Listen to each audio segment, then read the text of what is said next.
ان الانسان لفی خسر، بے شک انسان یقیناً خسارے میں ہے، الا الذین آمنوا، مگر وہ لوگ جو ایمان لائے، جو لوگ ایمان لائے۔ ایمان کیا ہے اس پر ہم کئی مرتبہ گفتگو کر چکے، لیکن یہاں پر میں سمپل اور سادہ آپ کو معنی بتا دیتا ہوں کہ ایمان کا مطلب ہے ماننا۔ جو دیکھ کر مانا جاتا ہے نا اس کو تصدیق کہتے ہیں، اور جو بن دیکھے مانا جاتا ہے نا، کسی کے کہنے پر کسی پہ اعتماد اور اعتبار کرتے ہوئے مانا جاتا ہے نا، اس کو ایمان کہتے ہیں۔ ہم مومن کیوں ہیں؟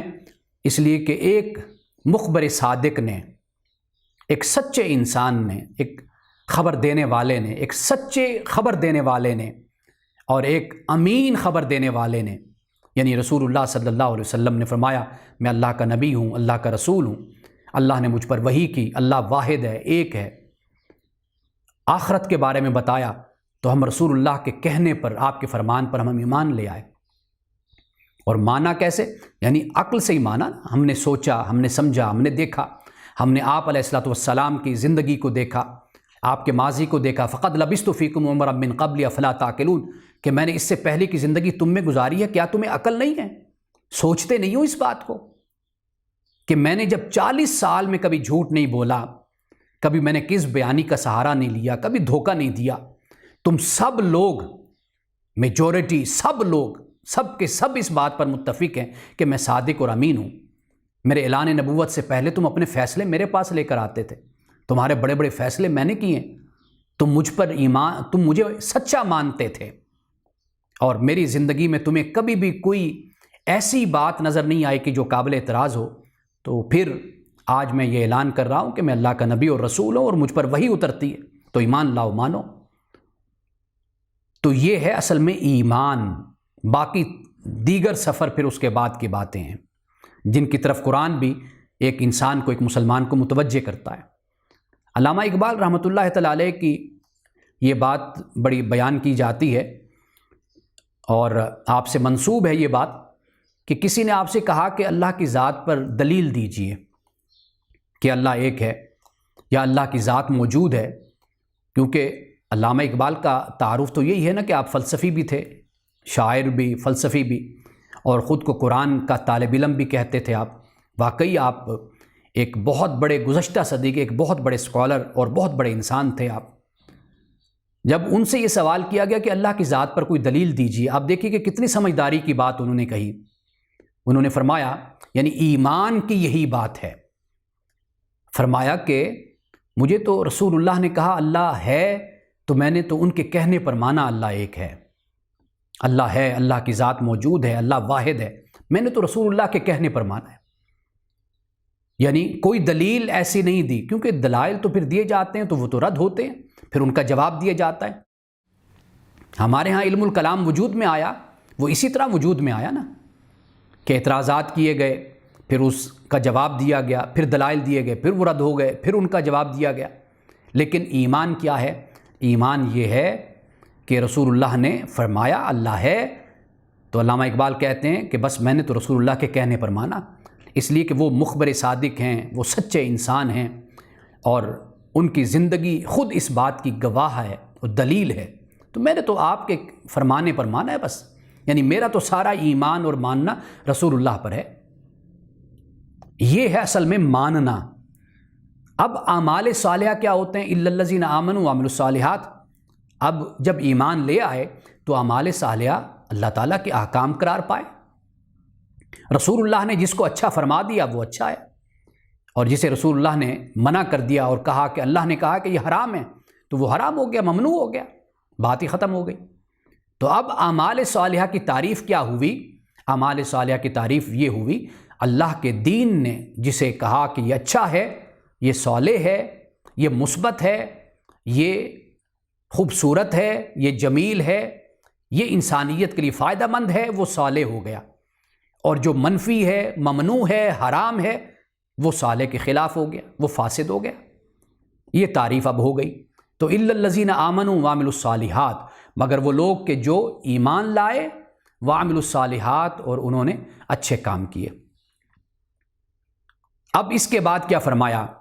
اب اس کے بعد فرمایا وَتَوَاصَوْا بِالْحَقِّ وَتَوَاصَوْا بِالصَّبْرِ، کہ اب ایمان لائے اور اچھے کام کیے، اب اور کیا کرتے ہیں؟ یہ تو ہو گیا نا انسان کا ذاتی عمل کہ آپ ایمان لائے اور اپنی ذات سے آپ نے معاشرے کو اچھا دیا۔ اب اس سے اگلا مرحلہ کیا ہوتا ہے؟ وہ ہے وتواصوا بالحق، ایک دوسرے کو حق کی نصیحت کرتے ہیں، وصیت کرتے ہیں، تاکید کرتے ہیں۔ اب یہ حق سے کیا مراد ہے؟ حق سے مراد اللہ بھی ہے، حق سے مراد قرآن مجید بھی ہے۔ حق اور باطل کی ضد، حق باطل کی ضد بھی ہے، اور حق سے مراد یعنی ایک اس معنی میں یہ حق استعمال ہوتا ہے کہ صحیح اور سچی بات۔ اب اس کا تعلق عقیدے کے ساتھ بھی ہو سکتا ہے اور اس کا تعلق معاملات دنیوی سے بھی ہو سکتا ہے، دنیا کے معاملات کے ساتھ بھی انسان کا تعلق ہو سکتا ہے۔ تو یہ دونوں چیزیں قرآن پاک نے یہاں پر بیان کی ہیں۔ یعنی اللہ نے جب حق کی بات کی تو سچ بات کی طرف قرآن پاک نے اشارہ کر دیا کہ سچ بات جو عدل اور انصاف کے مطابق ہوتی ہے، ایک تو وہ حق ہو گئی، اور دوسری بات کیا ہے؟ حق سے مراد یہ ہے کہ اللہ کے حقوق اور بندوں کے حقوق جو انسان پر لازم اور انسان پر ضروری ہوتے ہیں۔ یہ دو باتیں ہیں کہ حق سے ہم یہ مراد لے سکتے ہیں۔ مومن کیا کرتے ہیں؟ وہ ایک دوسرے کو حق کی نصیحت کرتے ہیں، یعنی سچی بات کی بھی نصیحت کرتے ہیں، اور پھر اس کے ساتھ جو حقوق ہیں، حقوق اللہ اور حقوق العباد، اس کی بھی نصیحت کرتے ہیں۔ یہ ہے وتواصوا بالحق، حق کے ساتھ نصیحت کرنا، حق کے ساتھ وصیت کرنا۔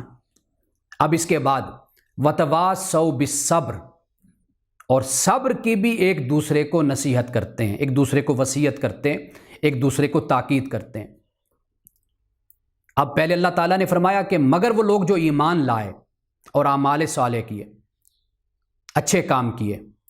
اب ایمان لائے، اب ایمان اس کا تعلق ہو گیا حق کے ساتھ، یعنی ایمان لائے، خود ایمان لائے اور دوسروں کو بھی تلقین کی، دوسروں کو بھی ایمان لانے کی نصیحت کی، ایمان پر پختگی کی نصیحت کی۔ اور دوسری بات جو فرمائی وعملوا الصالحات، اس کا تعلق پھر بن گیا وتواصوا بالصبر کے ساتھ، یعنی اچھے کام کیے، خود صرف اچھے کام نہیں کیے بلکہ دوسروں کو بھی اچھے کام کرنے کی تلقین کی۔ واضح بات ہے کہ صبر کی تلقین کیوں کی جاتی ہے؟ رسول اللہ صلی اللہ علیہ وسلم کی ایک حدیث ہے کہ جس میں رسول اللہ نے صبر کو 3 حصوں میں، 3 قسموں میں بیان کیا۔ پہلے آپ نے فرمایا کہ صبر فی المعصیت ہوتا ہے، یعنی صبر عن المعصیت ہوتا ہے کہ گناہ سے روکنا اپنے آپ کو، ایک تو یہ صبر ہے۔ دوسرا فرمایا کہ صبر علی الطاعت ہوتا ہے، طاعت پر صبر اختیار کرنا، پختگی کے ساتھ طاعت پر ڈٹ جانا۔ اور تیسرا فرمایا کہ صبر فی المصیبت ہوتا ہے، مصیبت میں صبر کرنا۔ اب مومن اعمال صالحہ کرنے والے ایک دوسرے کو صبر کی تلقین کرتے ہیں، یعنی صبر کی تلقین کیا ہے؟ ایک دوسرے کو کہتے ہیں کہ گناہوں سے تم بچ رہے ہو تو اس پر اب ڈٹے رہنا، ہمیشہ اپنے آپ کو گناہوں سے بچانا، اور ایک دوسرے کو تاکید کرتے ہیں کہ تم اللہ اور اس کے رسول کی اطاعت کر رہے ہو تو اس پر قائم رہنا، جڑے رہنا، یہ کبھی بھی نہ چھوڑنا۔ اور تیسری بات کس بات کی نصیحت کرتے ہیں؟ وہ نصیحت یہ ہے کہ مصیبت اگر کوئی اس راہ میں آ جائے، کوئی تکلیف اس راہ میں آ جائے تو پھر اس کو برداشت کرنا، اس پر صبر کا مظاہرہ کرنا، پیشنس کا مظاہرہ کرنا۔ اب یہاں پہ دیکھیے کہ 4 اوصاف، 4 خوبیاں اور 4 باتیں اللہ سبحانہ و تعالیٰ نے بیان کی۔ فرمایا کہ جو لوگ ان 4 خوبیوں کو، ان 4 اوصاف کو، ان 4 علامتوں کو اپنے اندر پیدا کر لیں گے، یہ لوگ خسارے میں نہیں ہوں گے۔ پہلا ایمان ہو گیا، دوسرا اعمال صالحہ ہو گیا، اور تیسرا تواصوا بالحق، تواصی بالحق ہو گیا، اور چوتھا تواصی بالصبر۔ یہ 4 باتیں ہیں، یہ 4 اوصاف ہیں جس کو قرآن پاک بیان کر رہا ہے۔ یہ وہ لوگ ہیں کہ جو کامیاب ہیں، جو کامران ہیں، دنیا میں بھی کامیاب و کامران ہیں اور آخرت میں بھی کامیاب اور کامران ہیں۔ اب ان 4 اوصاف پر اگر ہم ذرا توجہ کریں، ہم دیکھیں تو آپ اندازہ کیجئے کہ فرد سے لے کر اجتماع تک، انفرادیت سے لے کر اجتماعیت تک، یعنی اس میں سب کچھ شامل کر دیا گیا۔ یعنی ایسا نہیں ہو سکتا کہ مسلم معاشرے میں، اب مسلم معاشرہ جیسا ہم تشکیل دے چکے، اب اسے تو اس طرح ہونا چاہیے مسلم معاشرے کو جیسے قرآن بیان کر رہا ہے۔ وہ کیا ہے؟ وہ یہ ہے کہ مسلمان کبھی بھی دوسرے مسلمان سے غافل نہیں ہوتا، بے پرواہ نہیں ہوتا، بے حس نہیں ہوتا، لا تعلق نہیں ہوتا۔ سب سے پہلی بات یہ کہ مسلمان کی ذمہ داری ہے کہ وہ ایمان لائے، اعمال صالحہ بجا لائے۔ پھر اس کے بعد یہ ذمہ داری بنتی ہے کہ وہ ایک دوسرے کو حق کی نصیحت کریں، ایک دوسرے کو صبر کی تلقین کریں۔ یعنی ایمان اور عمل صالح کے بعد پھر تعلیم اس بات کی ہے کہ حق کے ساتھ چمٹ جاؤ، حق کے ساتھ لپٹ جاؤ، حق کے ساتھ منسلک ہو جاؤ، اور اپنے ساتھ موجود لوگ جو آپ لوگوں سے منسلک لوگ ہیں ایک مسلمان کے ساتھ، پھر یہ ذمہ داری بن جاتی ہے کہ ان لوگوں کو بھی حق کی طرف بلایا جائے، ان کو بھی صبر کی تلقین کی جائے۔ یہ یوں کہہ لیجئے کہ سورۃ العصر کا خلاصہ ہے، اس کی تعلیم ہے کہ ایمان اور عمل صالح، اس کے بعد پھر حق اور صبر کے ساتھ انسان کا جڑ جانا ہے، منسلک ہو جانا ہے، اور پھر اس کے بعد جو اس کے رابطے میں، تعلق میں اور اس کے دائرے میں جو لوگ آتے ہیں، اس کی ذمہ داریوں میں آتے ہیں، پھر ان لوگوں کی اصلاح، ان کو تلقین، ان کو تاکید، ان کو پھر حق کی طرف بلانا، پھر انہیں صبر کی تلقین کرنا، یہ پھر ذمہ داری بن جاتی ہے ایک مسلمان کی۔ اور پھر یہی در حقیقت کامیابی کی راہ ہے، اور یہی فلاح ہے، اور یہی فوز و فلاح ہے، جسے قرآن پاک نے کئی اور مقامات پر بیان کیا ہے۔